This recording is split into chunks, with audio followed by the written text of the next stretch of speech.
ॐ भूर्भुवस्वः तत्सवितुर्वरेण्यं भर्गो देवस्य धीमहि धियो यो नः प्रचोदयात्। उस प्राण स्वरूप दुखनाशक सुख स्वरूप श्रेष्ठ तेजस्वी पापनाशक देव स्वरूप परमात्मा को हम अपनी अंतरात्मा में धारण करें। वह परमात्मा हमारी बुद्धि को सतमार्ग की ओर प्रेरित करे। भाइयों बहनों, जय श्री राम, जय गुरुदेव, जय माँ आदिशक्ति। आप भाइयों बहनों की साधना से संबंधित जो महत्वपूर्ण जिज्ञासाएं आई हैं, उनमें आज प्रथम जिज्ञासा ले रहा हूं। बहन अनीता जी ने कैसे पता चले कि कुंडलिनी जागृत हो चुकी है या हो रही है। वीडियो पर कमेंट करते हुए लिखा है, सर जो आप बता रहे हैं वो सब मेरे साथ हो रहा है, लेकिन मुझे कुछ समझ नहीं आ रहा था कि मेरे साथ क्या हो रहा है।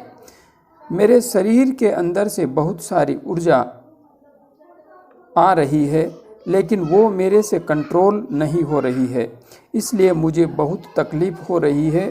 गुरुजी, मुझे आपकी सलाह की ज़रूरत है, प्लीज़। बहन अनीता जी, जैसा कि आपने लिखा है, आपको कुंडलिनी जागरण के सारे लक्षण प्रकट हो रहे हैं, महसूस हो रहे हैं। आप सिर्फ और सिर्फ एक काम कीजिए, मेरा वीडियो ध्यान कैसे करें और सुषुम्ना नाड़ी में प्राण का प्रवाह कैसे करें, दोनों वीडियो देख लीजिए। और हाँ, खान पान में जो स्वाभाविक परहेज रखना है, खटाई आदि का, वह परहेज रखिए।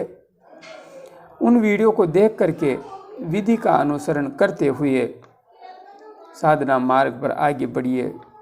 आपको जो भी समस्या हो रही है, सब कुछ व्यवस्थित हो जाएगी, सब कुछ व्यवस्थित हो जाएगी। आगे बहन गीता शर्मा जी ने लिखा है, जय माता दी, प्रणाम भाई जी, प्रणाम बहन, प्रणाम। मैं आपके बताए अनुसार साधना कर रही हूँ, प्राणायाम, नाड़ी शुद्धि आदि, किंतु फिर भी जब करते समय उबासी बहुत आती है, आँखों से आंसू भी आ जाते हैं। बहुत कोशिश करती हूँ ध्यान लगाने का, पर बहुत डिस्टर्ब हो जाती हूँ। अजीब अजीब बातें घटती है, ऐसा क्यों हो रहा है, कृपा करके मार्गदर्शन करें। बहन, यही तो होता है कुंडलिनी जागरण में। आप प्राणायाम कर रही है, ध्यान कर रही है, सुषुम्ना मार्ग में आपका प्राण प्रवाहित होने लगा है, और जब प्राण सुषुम्ना मार्ग से दबाव डालता है तो ये सब लक्षण स्वाभाविक रूप से प्रत्येक साधक को आते हैं, क्योंकि सुषुम्ना मार्ग बाधित है।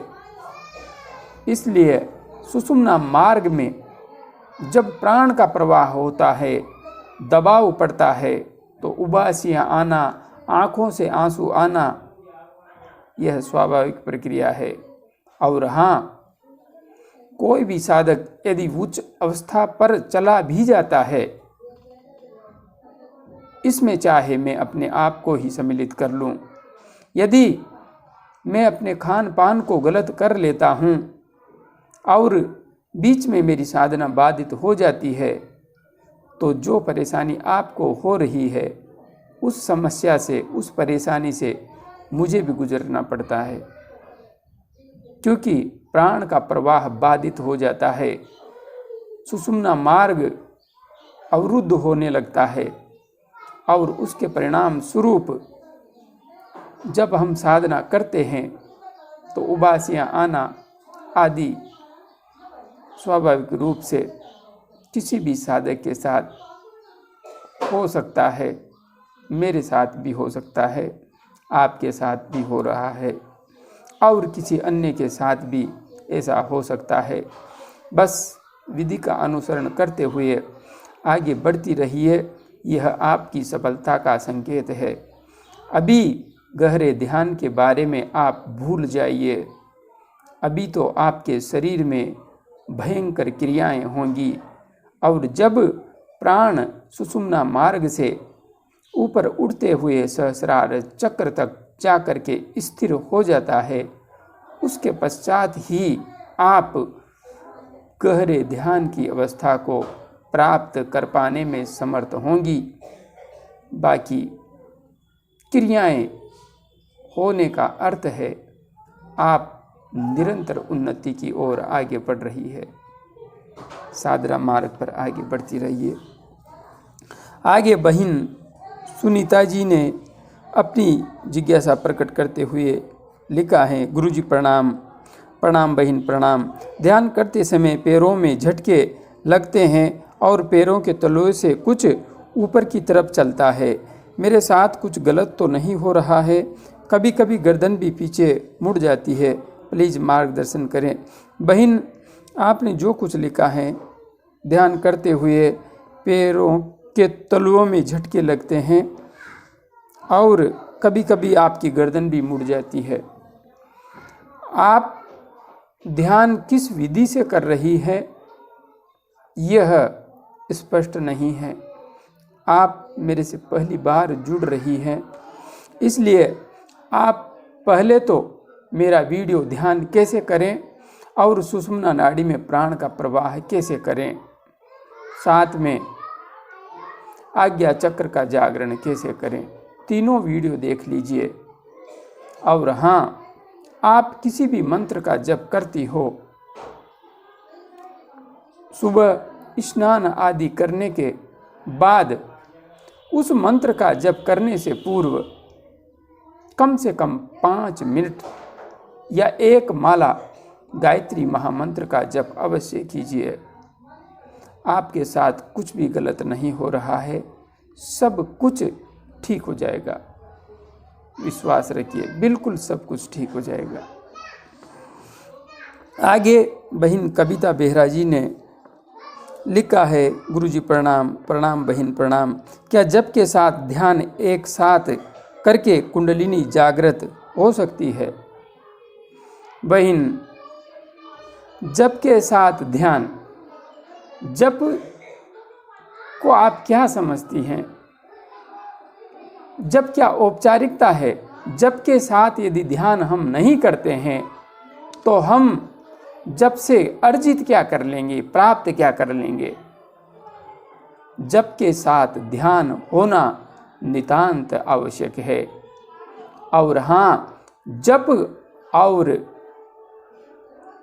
ध्यान के माध्यम से ही हमारी प्राण ऊर्जा पर तीव्र प्रभाव पड़ता है। इसी से कुंडलिनी जागरण होता है। कुंडलिनी जागरण का मूल विज्ञान मंत्र जप के साथ ध्यान करने पर ही घटित होता है। इसलिए मंत्र जप के साथ ध्यान करना नितांत आवश्यक है और कुंडलिनी जागरण इसी से होता है। आगे भाई हेमंत डोगर जी ने लिखा है, गुरुजी मुझे ध्यान करना नहीं आता, मैं बस ओम नमः शिवाय का जप करता हूँ। मैं जब सोता हूँ तो ऐसा लगता है दुनिया बहुत ज़ोर से घूम रही है और मैं शरीर से निकलकर अंतरिक्ष में बढ़ता जा रहा हूँ। ये सब क्या है? भाई हेमंत डोगर जी, आपने जो कुछ लिखा है, आप ओम नमः शिवाय मंत्र का जप करते हैं, आप सोते हैं तो आपको लगता है कि दुनिया बहुत ज़ोर से घूम रही है। सत्य ही है, इसमें असत्य कुछ भी नहीं है। दुनिया बहुत ज़ोर से ही घूम रही है। और आगे लिखा है आपने कि मैं शरीर से निकलकर अंतरिक्ष में बढ़ता जा रहा हूँ। ये भगवान शिव की कृपा है आप पर। वे आपको समझाना चाह रहे हैं कि यह दुनिया निरंतर घूम रही है और आपको इस शरीर से ऊपर उठना है, इस भौतिक जगत से ऊपर उठना है, अंतरिक्ष की अनंत ऊंचाइयों तक पहुंचना है। यह संकेत आपको दिखा रहा है कि आपको साधना मार्ग पर गंभीरता से आगे बढ़ना चाहिए।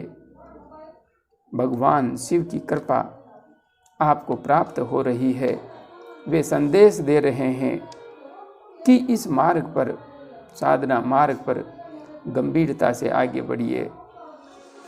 मेरा वीडियो ध्यान कैसे करें और सुषुम्ना नाड़ी में प्राण का प्रवाह कैसे करें देख लीजिए। आप ध्यान करना सीख जाएंगे और बड़ी सहजता से, बिल्कुल सहजता से, बिना किसी परेशानी के ध्यान की अनंत गहराई में पहुंच पाने में समर्थ हो जाएंगे। आगे बहन नीतू राणा जी ने अपनी जिज्ञासा लिखते हुए लिखा है, भाई साहब, जब करने से ऊर्जा सिर के पिछले हिस्से में पहुंच गई है, जिससे मेरा सिर अधिक ठंडा रहता है और 2 दिन तक तो नासिका के दोनों स्वर तेज और समान रूप से चले, लेकिन बाद में दायां स्वर कम चलता है, जिससे मेरी नाक अंदर से बहुत ठंडी रहती है। कृपया मार्गदर्शन करें। बहन, यदि आपके साथ ऐसा हो रहा है कि दायां स्वर कम चल रहा है, बायां स्वर ज़्यादा चल रहा है, तो आप सुबह के समय या सुबह शाम दोनों समय, अच्छा रहेगा सुबह शाम दोनों समय करें। सूर्य भेदी प्राणायाम भी अवश्य करें। सूर्य भेदी प्राणायाम में आपको विशेष कुछ भी नहीं करना। आपको बायां नासा छिद्र बंद करना है, बायां नासा छिद्र, और बाएं नासा छिद्र को बंद करके दाहिने नासा छिद्र से श्वास लेनी है और श्वास लेकर बाएं नासा छिद्र से श्वास को धीरे धीरे बाहर निकालना है। फिर वापस दाहिने नासा छिद्र से ही श्वास अंदर लेनी है और बायां नासा छिद्र से श्वास बाहर छोड़नी है। इसमें आप इतना सा कर सकती हैं कि श्वास लेते हुए नाभि तक ध्यान करें कि मेरा श्वास अंदर आ रही है, और छोड़ते समय आप चाहें तो प्राण के साथ ध्यान को ऊपर ला सकती हैं बायां नासा छिद्र तक, और यदि आप ऐसा नहीं भी करना चाहें तो आप प्राणायाम करती रहें और सिर्फ नाभि में अरुणिम सूर्य का ध्यान करती रहें। इससे आपके शरीर में ऊर्जा का संचार ठीक हो जाएगा।